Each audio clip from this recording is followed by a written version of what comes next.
ಅಮೆರಿಕದಲ್ಲಿ ಅನುರಣಿಸಿದೆ ಮಂತ್ರ, ಮೋದಿ ಮಂತ್ರ. ಮೋದಿ ಟ್ರಂಪ್ ಬಾಯಿ ಬಾಯಿ. ಪ್ಯಾರಿಸ್ ಶೃಂಗಸಭೆ ಬಳಿಕ 2 ದಿನಗಳ ಅಮೆರಿಕ ಪ್ರವಾಸಕ್ಕೆ ಅಂತೇಳಿ ವಾಷಿಂಗ್ಟನ್ಗೆ ಪ್ರಧಾನಿ ಬಂದಿದ್ದರು. ಮೋದಿಗೆ ಸಿಕ್ಕಿದ್ದು ಆಗ ಭರ್ಜರಿ ಸ್ವಾಗತ. ಅಧ್ಯಕ್ಷರಾಗಿ ಆಯ್ಕೆಗೊಂಡಂಥ ಬಳಿಕ ಮೊದಲ ಸಲ ಟ್ರಂಪ್ ಭೇಟಿಯಾದರು ಮೋದಿ. ತಮ್ಮ ಆಪ್ತ ಸ್ನೇಹಿತನನ್ನು ಪ್ರೀತಿಯಿಂದ ಬರಮಾಡಿಕೊಂಡಿದ್ದಾರೆ ಟ್ರಂಪ್. ಮೋದಿಗೆ ಕೊನೆಗೆ ಹೇಳಿದ್ದು, ನೀವು ನನಗಿಂತ ಉತ್ತಮ ಸಂಧಾನಕಾರ ಅಂತ. ಅಷ್ಟರ ಮಟ್ಟಿಗೆ ಟ್ರಂಪ್ ಮನೆಗೆದಿದ್ದಾರೆ Modi.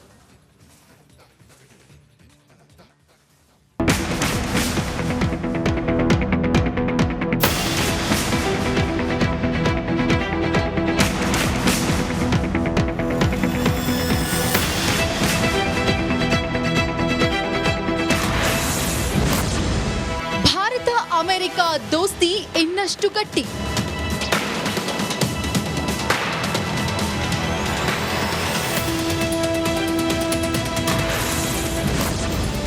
Modi Trump meeting big success.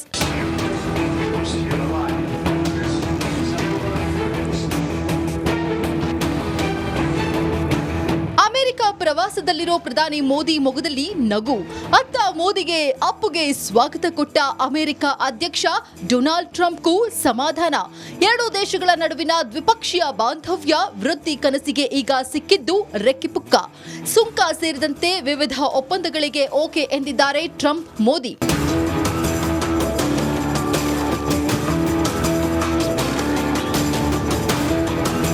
America ಅಧ್ಯಕ್ಷರಾಗಿ ಆಯ್ಕೆಯಾದ ಬಳಿಕ ಡೊನಾಲ್ಡ್ ಟ್ರಂಪ್ರನ್ನ ಮೊದಲ ಸಲ ಭೇಟಿಯಾದ ಮೋದಿ ಫಸ್ಟ್ ಹೇಳಿದ್ದು congrats.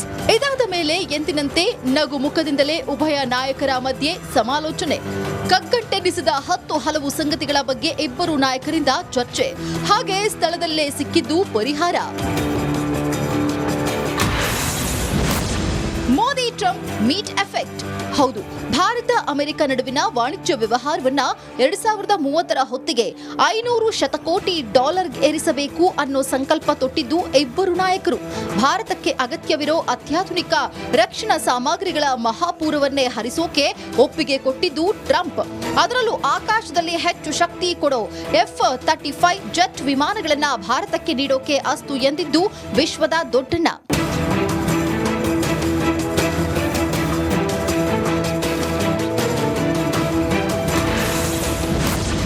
Modi Trump meet effect.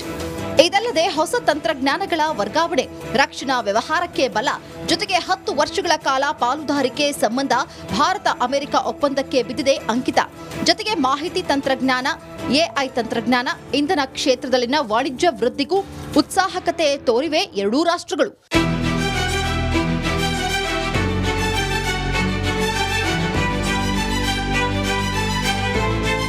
ಇಷ್ಟಲ್ಲದೆ 26/11 ದಾಳಿ ಪ್ರಮುಖ ರೂವಾರಿ ತಹಬ್ದುಲ್ ರಾಣಾನನ್ನ ಭಾರತಕ್ಕೆ ಹಸ್ತಾಂತರ ಮಾಡೋದಕ್ಕೆ ಓಕೆ ಎಂದಿದೆ ಅಮೆರಿಕ.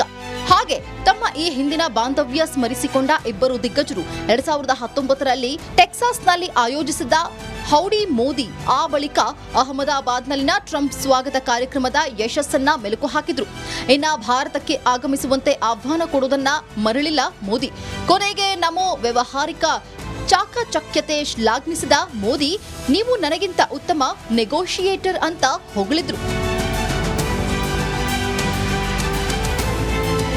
ಒಟ್ಟಾರೆ ಈ ಸಲದ ಪ್ರಮಾಣ ವಚನ ಸ್ವೀಕಾರ ಸಮಾರಂಭಕ್ಕೆ ಮೋದಿಯನ್ನ ಟ್ರಂಪ್ ಆಹ್ವಾನಿಸದೇ ಇದ್ದಾಗ ಮೂಡಿದ್ದು ಕಾರ್ಮೋಡ ಈಗ ಕರಗಿದೆ.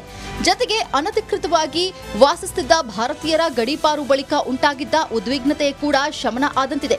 ಅಮೆರಿಕ ಪ್ರವಾಸವನ್ನ ಭಾರತದ ಮಟ್ಟಿಗೆ ಫಲಪ್ರದಾಯಕವನ್ನಾಗಿ ಪರಿವರ್ತಿಸೋದ್ರಲ್ಲಿ ಸಕ್ಸಸ್ ಆದಂತಿದೆ ಮೋದಿ.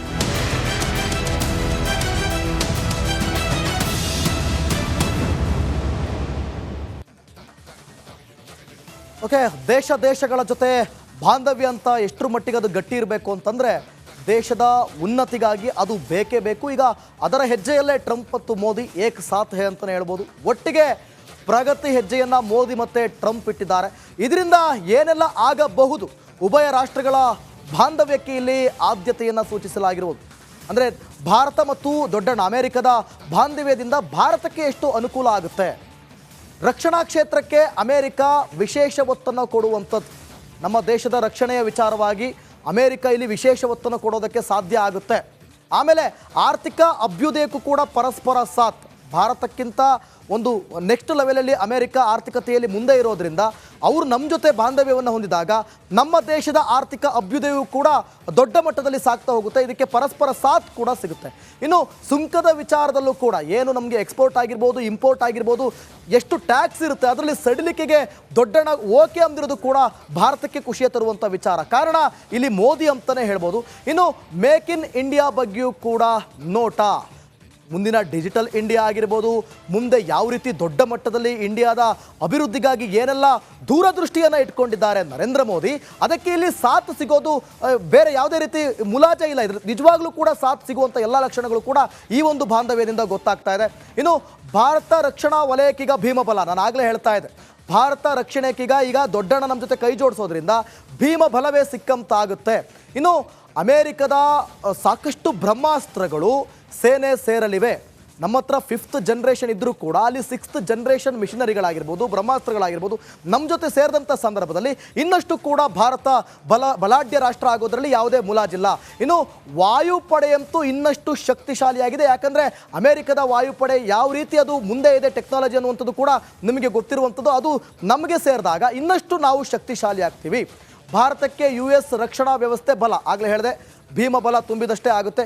ಏನೆಲ್ಲ ಬಂದು ನಮ್ಮ ಜೊತೆ ಸೇರಬಹುದು ಅನ್ನೋ ಬ್ರಹ್ಮಾಸ್ತ್ರಗಳು ಅಂತ ನೋಡ್ತಾ ಹೋದರೆ C-130J Super Hercules, C-17 Globemaster 3, P-81 Poseidon, CH-47E Chinook, MH-60 RC ಹಾಕ್, AH-64E ಅಪಾಚೆ.